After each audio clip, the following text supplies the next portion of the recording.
अभी री इलेक्शन को जाने वाले हैं। तमाम जो सर्वेज अभी तक आई हैं उसमें उसके मुताबिक जो रिपब्लिकन पार्टी है उसकी स्थिति अच्छी नहीं है। ऐसी उम्मीद लगाई जा रही है कि सीनेट का भी कह रहे हैं, हालांकि हाउस ऑफ रिप्रेजेंटेटिव में 100% ऐसा नजर आ रहा है कि वो अपनी मेजोरिटी जो है वो खो देंगे। अगर वो अपनी अक्सरियत खो देते हैं वहां पे तो फिर उनके लिए बड़ा मुश्किल हो जाएगा ये तमाम बिल्स और इस तरह की चीजें जो डोनाल्ड ट्रंप को आदत है ना उस तरह के कि हम रैम रॉड कर रहे हैं हर चीज को। तो जिसको आदत हो जाती है मेजोरिटी में हुकूमत चलाने की, उसके लिए जब वो माइनॉरिटी में आ जाता है तो बड़ा मसला ये है कि अगर आप इस जो निज़ाम है ईरान में उसको देखें तो अगर वो इस तरह के हमले अलाउ करता है और रिटेलिएट सिर्फ सिंबॉलिकली करता है तो उसकी अपनी शाख जो है वो ना तो सिर्फ ईरानी आवाम के अंदर गिरेगी, जो हुर्रियत पसंद वहां की आवाम है उसके अंदर भी उनका जो है मयार जो है वो गिरता रहेगा, और जो खित्ते के मुमालिक हैं उनमें भी मयार नीचे गिरेगा अगर उनको ये लगेगा कि ये चिकन आउट कर गए। मैंने कहा महफूज तो किसी के हाथों में नहीं है, लेकिन यहाँ पर क्या है कि एज अ वोटर जब आप वोट करने जा रहे हैं तो आपके पास दो ऑप्शन है। आप उन दोनों के दरमियान में ही तो ऑप्शन में चूज करेंगे ना। जब आपके पास दो ऑप्शन रहेंगे तो जनता ने उसमें से ये जो हुंता जो जो मिलिट्री गवर्नमेंट है उसको वो समझ रही है कि शायद ये जो बहरान है उसको ज्यादा अच्छे से मैनेज कर सके। ये उनका ओपिनियन है, इसका मतलब ये नहीं कि वो इसके हम इन दोनों बातों में। दुनिया मेरे आगे में तमाम नाजरीन और सामीन का इस्तकबाल है। मैं हूं आपका मेज़बान सैयद खुर्रम रज़ा, कौमी आवाज़ का डिजिटल एडिटर। ये प्रोग्राम नेशनल हेराल्ड, नवजीवन और कौमी आवाज़ की जानिब से पेश किया जा रहा है। अमेरिका और ईरान के दरमियान कशीदगी फिर एक नए संग मील पर पहुंच चुकी है, जहां अमेरिका इंतजामिया ने मशरिक़ी वस्ता में अपने जंगी बेड़े को तैनात करके तेहरान पर दबाव बढ़ाना शुरू कर दिया है। अमेरिकी सदर ने ईरान को मोहतात रहने और मुज़ाकरात की पेशकश के साथ साथ मुमकिन फौजी कार्रवाइयों की वार्निंग भी दी है, जिसके नतीजे में इलाकाई ममालिक और बैनुल-अक़वामी बरादरी तशवीश में मुब्तला है। अब इसने फिर नए अंदाज में धमकी दी है कि अगर न्यूक्लियर मायादा नहीं किया तो गुज़श्ता साल से ज्यादा सख्त हमले किए जाएंगे। उधर ईरान ने भी इस धमकी का जवाब अपनी जंगी तैयारी की शक्ल में दिया है। अमेरिका के इस मुजव्वज़ा हमले से क्या यहूदी और मुस्लिम अवाम में तकसीम बढ़ सकती है, और क्या इसका भी ताल्लुक कहीं ना कहीं एप्स्टीन से है? क्या ट्रंप ये सब कुछ एप्स्टीन फाइल्स से तमाम की तवज्जो दूर करने रखने के लिए कर रहे हैं? दूसरा मौजू म्यांमार के हालिया इंतखाबात का है, जिसमें फौजी हामी पार्टी का इंतखाबात में बज़ाहिर कामयाबी है। हम सबसे पहले सौरभ साहब आपसे ये जानना चाहते कि जिस पर पूरी दुनिया की आवाम की नजरें लगी हुई हैं, क्या अमेरिका ईरान पर हमला कर सकता है? देखिए, डोनाल्ड ट्रंप के बारे में कोई भी किसी किस्म का प्रिडिक्शन जो है वो खतरे से खाली नहीं है, क्योंकि ये मैं नहीं कह रहा हूँ, ये अमेरिका में भी जो तमाम तज्जियाकार हैं और जो वहाँ पे खासकर मेडिकल साइंस से रिलेटेड लोग हैं वो भी बार बार ये कह रहे हैं कि उनका कॉग्निटिव डिक्लाइन हो रहा है, यानी सोचने समझने की तार्किकता जो एक होती है वो धीरे धीरे उनमें उसी तरह से खत्म हो रही है जिस तरह से एक जमाने में जो बाइडन की हो रही थी। फर्क ये है कि जो बाइडन में जो डिक्लाइन था वो ग्रेजुअल था, और इसमें इनमें जो ये डिक्लाइन देखा जा रहा है वो बड़ा शार्प डिक्लाइन देखा जा रहा है। ऐसे सूरत हाल में वो क्या डिसीजन लेते हैं, क्या करते हैं, किन की बातों पे वो विश्वास करते हैं, किन के इनपुट्स को वो अपने डिसीजन मेकिंग में शामिल करते हैं, ये बड़ा मुश्किल है कहना। अमेरिका को अगर डोनाल्ड ट्रंप को ये लगेगा कि मुझे क्लीन विक्ट्री मिल रही है, कि दो चीज है, या तो आपने ऐसा कोई हमला किया और तमाम बड़े जो कमांडर्स हैं या लीडरान हैं उनको आपने वहां मार दिया और उससे तख्ता पलट हो गया तो वो हमला करेंगे। लेकिन अगर उनको ये लगेगा कि ये वॉर जो है लंबा खींचेगा, इसमें रिटेलिएशन होगी और बड़ी तादाद में अमेरिकी भी मारे जा सकते हैं, क्योंकि तमाम अमेरिकी बेसिस जो हैं वो ईरानियन मिसाइल्स की जद में है, अगर वो उनको लगेगा तो फिर वो बैक ट्रैक करेंगे, क्योंकि ये चुनावी वर्ष है। हम सबको पता है अभी नवंबर के महीने में जिसको मिड टर्म पोल कहते हैं वो इंतखाबात अभी होने हैं, यानी कई सीनेट के और हाउस ऑफ रिप्रेजेंटेटिव के जो सीट्स हैं वो अभी री इलेक्शन को जाने वाले हैं। तमाम जो सर्वेज अभी तक आई हैं उसमें उसके मुताबिक जो रिपब्लिकन पार्टी है उसकी स्थिति अच्छी नहीं है। ऐसी उम्मीद लगाई जा रही है कि सीनेट का भी कह रहे हैं, हालांकि हाउस ऑफ रिप्रेजेंटेटिव में 100% ऐसा नजर आ रहा है कि वो अपनी मेजोरिटी जो है वो खो देंगे। अगर वो अपनी अक्सरियत खो देते हैं वहां पे, तो फिर उनके लिए बड़ा मुश्किल हो जाएगा ये तमाम बिल्स और इस तरह की चीजें जो डोनाल्ड ट्रंप को आदत है ना, उस तरह के कि हम रैम रॉड कर रहे हैं हर चीज को। तो जिसको आदत हो जाती है मेजोरिटी में हुकूमत चलाने की, उसके लिए जब वो माइनॉरिटी में आ जाता है तो बड़ा मसला उसमें पेश आता है। तो डोनाल्ड ट्रंप इस बात से डर रहे हैं कि अगर तो सीनेट में और हाउस ऑफ रिप्रेजेंटेटिव में अक्सरियत खत्म हो गई अगर उनकी, तो फिर बड़ा मसला पेश आएगा कि वो लेम डक प्रेसिडेंट बन जाएंगे। तो इसलिए वो अमेरिकियों को मरने नहीं देना चाहते, एक तरफ वो भी है, दूसरी तरफ इजराइल लॉबी और एप्स्टीन फाइल को लेके जो पूरी की पूरी एक फोकस जो है वो डोनाल्ड ट्रंप के अपने जाती जिंदगी पे जो एक फोकस जो सेट हो गया था, उसको भी ऑफ कोर्स साइड ट्रैक करने की यहाँ पे कोशिश हो रही है कि लोग उसकी बात ना करें। याद रखें, इसी दरमियान में ये जो मिनेसोटा जो वहाँ का प्रोविंस है, स्टेट जो है, उसके मिनियापोलिस में जिस तरह से कत्ल किया है आईसीई ने, उसको लेके भी बहुत ही गम गुस्सा है। कई लोग आप देख रहे हैं लगातार मुजाहिरे जो हैं वो सड़कों पे हो रहे हैं। एवरी वीकेंड जो है वो मुजाहिरा बड़ा हो जाता है जब लोगों को छुट्टियां होती हैं। तो ये तमाम चीजें ऐसी हैं जिसको लेके वो फंसे हुए हैं। फंसा हुआ आदमी अमेरिका में, याद रखें, फंसा हुआ आदमी वो जो राष्ट्रपति होता है अमेरिका में, वो हमेशा फॉरेन कंट्री पे बॉम्ब करता है। और ये मैं नहीं कह रहा हूँ, आप उनके खुद के जो अगर आप देखेंगे जो यानी लीक्स हुए हैं या जो चीजें आई हैं, उसमें ये बात जो बड़ा वाज़ेह हो जाती है।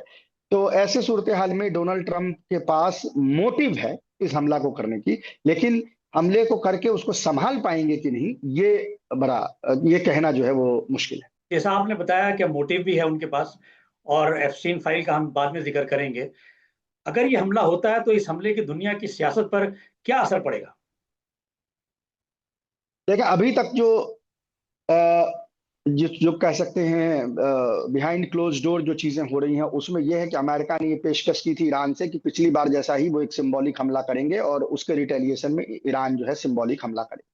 लेकिन अब मसला ये है कि अगर आप इस जो निज़ाम है ईरान में उसको देखें, तो अगर वो इस तरह के हमले अलाउ करता है और रिटेलिएट सिर्फ सिंबॉलिकली करता है, तो उसकी अपनी शाख जो है वो ना तो सिर्फ ईरानी आवाम के अंदर गिरेगी, जो हुर्रियत पसंद वहाँ की आवाम है उसके अंदर भी उनका जो है मयार जो है वो गिरता रहेगा, और जो खित्ते के ममालिक हैं उनमें भी मयार नीचे गिरेगा अगर उनको ये लगेगा कि ये चिकन आउट कर गए। तो ईरान ने इस बार रिजेक्ट किया। उन्होंने कहा है कि नहीं, अगर आप हमला करेंगे तो हम पूरी तरह से आप पे भी वापस हमला करेंगे। ये शो ऑफ वाला चीज जो है वहां पे अब देखने को नहीं मिल सकता। दूसरा ये है कि ईरान, एक चीज याद रखें कि बड़ी तादाद में वहां पे सिविलियंस और जो सिक्योरिटी एहलकार हैं वो मारे गए हैं वहां पे ईरान के अंदर में भी जो ये दंगे हुए थे।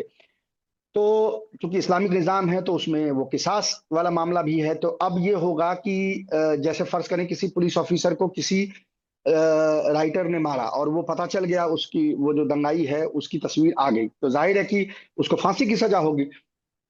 फांसी की सजा अगर आजीवन कारावास भी हो सकती है, लेकिन जो उसकी फैमिली है, जो जो पुलिस वाला मारा गया, वो तो किसास डिमांड करेगा। अगर वो किसास डिमांड करता है तो इसका मतलब होगा कि इसको फांसी दी जाएगी। तो क्या अमेरिका ने जो ये कहा था कि मैंने 800 लोगों की फांसी रुकवा दी, हम्म। तो क्या वो रुकेगी? वो तो नहीं रुकेगी। अच्छा, वो तो ऐसे भी वो बेवकूफाना बात थी। 800 लोगों की फांसी कोई कल होकर फांसी तो होती नहीं है, उसका तो एक प्रोसेस है 7-8 महीने का। वो डोमेस्टिक ऑडियंस को अपना वो जो आप हमेशा इस बात का ध्यान रखें कि अमेरिका की डोमेस्टिक ऑडियंस जो है वो बहुत हाई लेवल प्रोपेगेंडाइज्ड है। स्पेशली रिपब्लिकन पार्टी के जो वोटर होते हैं वो बहुत हाई आईक्यू नहीं होते हैं, तो उनको बरगलाना बड़ा आसान होता है। हालांकि डेमोक्रेट पार्टी वाले भी कोई बहुत ज्यादा जहीन नहीं है, लेकिन फिर भी अगर आप उनके बरक्स अगर रखेंगे रिपब्लिकन पार्टी के वोटर को, तो उनको बरगलाना आसान होता है। तो इस तरह की चीज करके आप क्लाइंब डाउन भी कर सकते हैं। तो ये सारी चीजें देखी जा रही है। इससे लगता है कि ईरान का अगर रिटेलिएशन, अगर ईरान को लगता है कि निजाम का पूरा स्ट्रक्चर खतरे में, तो फिर अगर निजाम खतरे में है तो फिर वो हाथ बांधेंगे नहीं, फिर वो रिटेलिएशन, फुल फ्लेजेड रिटेलिएशन करने की कोशिश करेंगे। तो इसीलिए जैसा मैंने कहा कि जंग शुरू तो ट्रंप कर सकते हैं, लेकिन उसको वो कंट्रोल करना उनके लिए बड़ा मुश्किल हो जाएगा। सौरभ साहब, अगर मैं जानना चाहता हूं कि अगर अमेरिका हमला करता है तो क्या इस हमले के पीछे वहां के इजरायली या यहूदी पीछे हैं? ये तो इसमें कोई कयास लगाने की जरूरत भी नहीं है। आप लगातार देख रहे हैं किस तरह से यहूदी लॉबी जो अमेरिका में है, और उसके चाहे वो AIPAC हो, चाहे वो जे स्ट्रीट भी हो, या और जो तमाम बड़े वहाँ के इंडस्ट्रियलिस्ट जो इस फैक्शन से बिलोंग करते हैं।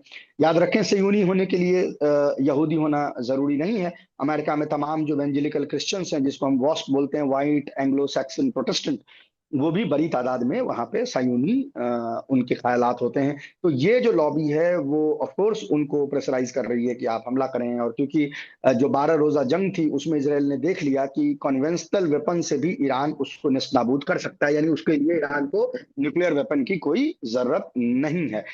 तो वो ये थ्रेट का परसेप्शन अपने ऊपर नहीं रखना सकता, क्योंकि अगर ईरान यानी इस इक्वेशन से ईरान बाहर हो गया, तो खित्ते के जो सुन्नी ममालिक है उन तो ऐसी गलबहियां डाल के बैठे हुए हैं इसराइल के साथ। वो उनका तो कभी कोई मसला रहा नहीं, कोई विरोध भी नहीं है। तो जाहिर है कि खतरा ईरान से है। और ईरान के हामी जो जो एक महाज है जो वहां पे नजर आ रहा है आपको, चाहे जिसमें अंसारुल्लाह हो यमन में, या हिजबुल्लाह हो लेबनान में, या हसन शाबी हो इराक में, तो इसलिए उनकी ये कोशिश जरूर है कि इसको एक इस तरह से डिग्रेड या डिस्ट्रॉय कर दिया जाए, ताकि ये जो एग्जिस्टेंशियल थ्रेट इसराइल के ऊपर है वो थ्रेट मिटा जाए। अभी तक इसराइल को ये लगता था कि न्यूक्लियर वेपन चूंकि ईरान के पास नहीं है, तो वो हमारा एग्जिस्टेंशियल थ्रेट नहीं है। लेकिन ईरान ने 12 रोजा जंग में दिखाया कि कॉन्वेंशनल वेपन से भी वो एग्जिस्टेंशियल थ्रेट इसराइल के लिए बन सकता है। और यही रीजन है कि इस पे आप इतना देख रहे हैं, इतनी ज्यादा लॉबी जो है, आप चाहे वो सयूनी लॉबी हो या जो प्योर यहूदी लॉबी है उन। अगर ये हमला होता है तो बज़ाहिर मुस्लिम ममालिक तकसीम नजर आते हैं। एक तरफ वहां की अवाम का है जो अमेरिका से दूरी बनाए रखना चाहते हैं, और दूसरी जानिब वो ईरान के बढ़ते हुए कर्ज से भी परेशान है। इसमें आप कितने सदाकत देखते हैं? देखिए, अभी कुछ दिन पहले एक सर्वे किया है, एक ट्रैकिंग सर्वे कतर में एक एजेंसी है जो करती है, और कई सालों से कर रही है। ट्रैकिंग सर्वे का मतलब ही वही होता है कि आप सेम सेट ऑफ पीपल से साल दर साल एक ही सवाल पूछते हैं और देखते हैं कि उसमें क्या यानी कितनी चेंजेस जो हैं वो हसास है, चेंजेस रजिस्टर कर रहा है या नहीं कर रहा है। तो मुझे अभी जो लेटेस्ट रिजल्ट आई थी, और याद रखें ये रिजल्ट आई थी अभी दिसंबर महीने की, उससे बड़ा वाज़ेह हो गया कि अभी भी अरब वर्ल्ड में मेजॉरिटी आवाम जो है वो ईरान हामी है। आवाम की बात मैं कह रहा हूँ, हुक्मरान की बात नहीं कह रहा हम्म। हूँ। मेजॉरिटी आवाम जो है वो ईरान हामी है। हालांकि वो 7-8% का ही फर्क है, 37% ईरान मुखालिफ हैं और कुछ 45% ईरान हामी है। लेकिन याद रखें कि इतनी बड़े प्रोपेगेंडा ऑन स्लॉट के बावजूद अगर 8% लोग मेजोरिटी जो है उसमें ईरान हामी है, तो वो एक बहुत बड़ा विन है ईरान के लिए। क्योंकि जैसे जैसे गल्फ के जो प्रोपेगेंडा चैनल हैं और जो वेस्टर्न प्रोपेगेंडा चैनल हैं, उनका इन्फ्लुएंस जैसे जैसे कम हो रहा है, और RT और CTGN और टिकटॉक और इनकी बढ़त हो रही है, वैसे वैसे लोगों को अंदाजा हो रहा है कि ईरान का ये जो कॉन्फ्लिक्ट है पैलेस्टाइन में, उसमें उसका क्या रोल रहा है, और उससे वो मुतासिर हो रहे हैं। तो ये चीजें आवाम में नजर आती है। जहां तक हुक्मरान का सवाल है, तो उसमें भी अब एक चेंज जो है वो रजिस्टर की गई है। याद रखें, सऊदी अरब वगैरह भी अब इस बात से डरे हुए हैं कि अगर ईरान खत्म हो जाएगा तो फिर इसराइल को किसने रोका है कि ग्रेटर इसराइल प्रोजेक्ट को वो इंप्लीमेंट ना कर ले, जिसके अंदर की जो हिजाज का जो इलाका है सऊदी अरब का, वो भी उसके अंदर आता है। और जो तमाम खित्ते के ममालिक हैं उनके भी जो कुछ जोग्राफिकल एरियाज है वो उसके जद में आते हुए नजर आते हैं। अगर ये हमला होता है तो क्या ये शुरुआत होगी दुनिया में मुसलमान और यहूदियों के अवाम में तकसीम की? देखिए, ऑलरेडी इसको लेके काफी जैसा पहले से भी कोई बहुत ज्यादा दोस्ताना माहौल तो है नहीं।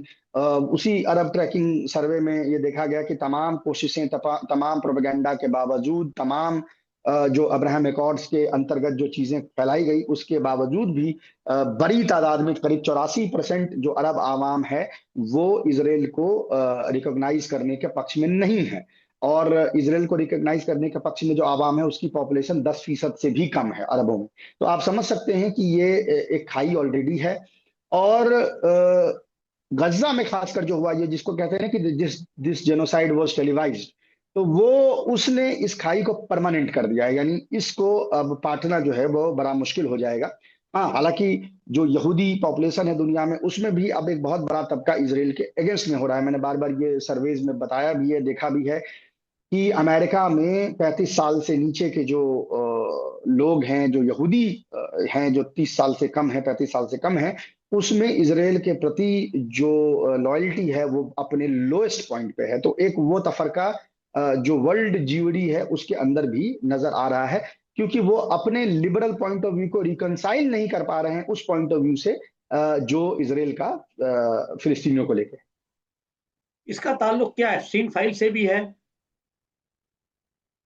जी, जैसा मैंने अभी बताया कि एप्स्टीन फाइल के बाद जो एक स्पॉटलाइट डोनाल्ड ट्रंप पे पड़ी थी, उसको यानी वहां से नजर हटाने की कोशिश जो है वो इसमें शामिल है, लेकिन वो सूरत इकलौती नहीं चीज कोई। नहीं। जी एप्स्टीन फाइल्स के बारे में थोड़ा सा बताएं आप। जी, एप्स्टीन फाइल सबको पता है। उसमें जो नाम आई है, जिस तरह से पिक्चर्स आई हैं, उससे ये लगता है कि अमेरिकन एलीट जो है वो बड़ी अ, यानी इस तरह के जो जिनसी ताल्लुकात, यंग वुमेन, यंग क्या, उनको आप नाबालिग कह लें, उनके साथ मुलविस है। और ये बात भी अब बहुत क्लियर हो गई है कि एप्स्टीन जो है वो मोसाद के लिए काम कर रहे थे, एक ब्लैकमेलिंग कैंपेन था। ये चीजें हम लोग कई सालों से कह रहे थे, लेकिन उस जमाने में लोग कॉन्स्पिरेसी थ्योरी बोलते थे। अब ये चीज बिल्कुल उनके कागजातों से भी वाज़ेह हो गई है कि इन जो रिच एंड फेमस है अमेरिका के, उनको ब्लैकमेल करने का ये प्रोग्राम था, और ताकि वो प्रो इसराइल पॉलिसी या और भी जो प्रो कैपिटलिस्ट जो इंटरेस्ट थे जो एप्स्टीन के साथ जुड़े हुए थे, उसके हक में वो काम करते हैं। सौरभ शाही साहब, आपने अपने ख्यालात का इजहार किया। अब मैं इनसे म्यांमार में हालिया इंतखाबात के बारे में जानना चाहता हूँ। यानी म्यांमार के इंतखाबात के बारे में आपकी क्या राय है? कोई बहुत फ्री एंड फेयर इलेक्शन तो थे नहीं, लेकिन इतना जरूर है कि इसको कहा जा सकता है कि रीजनेबली फेयर थे, फ्री ना थे। तो उसमें जिस तरह से जो जो प्रो मिलिट्री पार्टीज हैं उनको जीत मिली है, वो बेसिकली एक इशारा ये करता है कि देखें, वो आर्मी रूल के खिलाफ एक माहौल तो वहां पे है, हम्म। लेकिन अल्टरनेटिव जो ऑप्शंस दिख रहे हैं, वो खासकर जो शहरी आवाम है, उनको लगता है कि अगर वो जो अल्टरनेटिव ऑप्शन है उनको अगर सत्ता में आने दिया जाएगा, तो वो धीरे धीरे म्यांमार को एक अमेरिका का प्लेग्राउंड बना देंगे, जिसका यूज चाइना के अगेंस्ट में किया जा सकता है। याद रखें, म्यांमार के थ्रू चाइना का बहुत ही इंपॉर्टेंट एक पोर्ट है, और पाइपलाइन भी जो है वो जा रहा है बांग्लादेश की तरफ, वहां से वो समंदर की तरफ जाता है। तो कोशिश अमेरिका की यह है कि वो जो एक ऑप्शन चाइना के पास है उसको किसी तरह से खत्म किया जाए, और इंसर्जेंसी होगा। जब जैसे ही म्यांमार में इंसर्जेंसी अगर बढ़ती है और ये पोजीशन जीत के आ जाती है और इंसर्जेंट्स जो है वो ज्यादा मजबूत होंगे, तो जो उससे सटे हुए, उससे जो चिपके हुए चाइना के प्रोविंसेस हैं, उसमें भी डिस्टेबलाइजेशन हो सकता है। तो इसीलिए चाइना कभी अलाउ ये नहीं करेगा कि anti China destabilisation campaign, anti China destabilisation forces जो प्रो अमेरिकन महाज है, वो म्यांमार में जीत के आए, चाहे वो डेमोक्रेसी के नाम पे हो, चाहे बाकी चीजों के नाम पे हो। आवाम में भी, जो शहरी आवाम है, उसमें उनको ये अंदाजा हो गया है कि अगर ये फर्दर डिस्टेबलाइज होगा तो उनकी जिंदगी जो है, जिसमें अभी हालांकि हकूक जो है वो बहुत कम है आर्मी रूल के अंदर में, लेकिन उनको समझ में आता है कि शायद अगर ये चले जाएंगे और सिविल वॉर जैसी स्थिति पैदा हो गई, तो ये जो थोड़े बहुत हुकूक उनके पास हैं और कम से कम एक स्टेबलाइजेशन जो दिखने को मिलता है, वो भी उनके हाथों से छीन जाएगा। तो वो रिफ्लेक्ट कर रहा है वहां के इलेक्शन के रिजल्ट। जैसा आपने बताया कि चीन के अपने रिजर्वेशंस हैं और अमेरिका इसको प्लेग्राउंड बनाना चाहता है, तो ऐसी सूरत में क्या म्यांमार में फौजी हामी पार्टी के हाथों में मुस्तकबिल महफूज है? देखें, जैसा मैंने कहा, महफूज तो किसी के हाथों में नहीं है, लेकिन यहाँ पर क्या है कि एज अ वोटर जब आप वोट करने जा रहे हैं, तो आपके पास दो ऑप्शन है। आप उन दोनों के दरमियान में ही तो ऑप्शन में चूज करेंगे ना। जब आपके पास दो ऑप्शन रहेंगे, तो जनता ने उसमें से ये जो हुंता, जो जो मिलिट्री गवर्नमेंट है, उसको वो समझ रही है कि शायद ये जो बहरान है उसको ज्यादा अच्छे से मैनेज कर सके। ये उनका ओपिनियन है। इसका मतलब ये नहीं कि वो इसके हामी। इन दोनों बातों में फर्क है। हामी होना, और जो ऑप्शंस ही आपके पास दो हैं, जिसको अंग्रेजी में हम हॉब्सन्स चॉइस कहते हैं, तो हॉब्सन्स चॉइस जब आपके पास होता है, तो आप जो मौजूदा ऑप्शन है उसी में तो आप चूज करेंगे ना। तो उस लिहाज से आप देख सकते हैं कि ये उन्होंने ये चॉइसेस जो है बनाई। आंग सोन की आप मुस्तकबिल को किस तरह देखते हैं म्यांमार में? देखिए, वो ग्लोबली भी अब उनका वो उस तरह से रुख, यानी उनका उनकी जो इमेज थी उसको बहुत ही बुरी तरह से बीटिंग मिली। क्यों मिली है? क्योंकि आपको याद होगा जब वो कुछ दिनों के लिए बीच में बनी थी तो उन्होंने किस तरह से अकलियत के अगेंस्ट में उनके बयान और वो तमाम चीजें रोहिंग्यास को लेके और मुसलमानों को लेके उन्होंने जिस तरह से बयान दिया था, उससे जो वेस्टर्न लिबरल क्लास है उसमें वो जिसको कहते हैं ना कि एक तरीके से एक्सपोज हो गई। और वो एक मोमेंटम, वो एक जिसको कह सकते हैं इनिशिएटिव जो उनके बिहाइंड था, वेस्टर्न ये एनजीओ टाइप के जो लिबरल्स हैं, वो अब वहां पे आपको नजर नहीं आ रहा। हाँ, सिंबॉलिकली अभी भी वो सबसे बड़ी लीडर वहां की हैं, लेकिन मोरल पोजीशन जो है उनका वो मैसिवली डिग्रेड हो चुका है।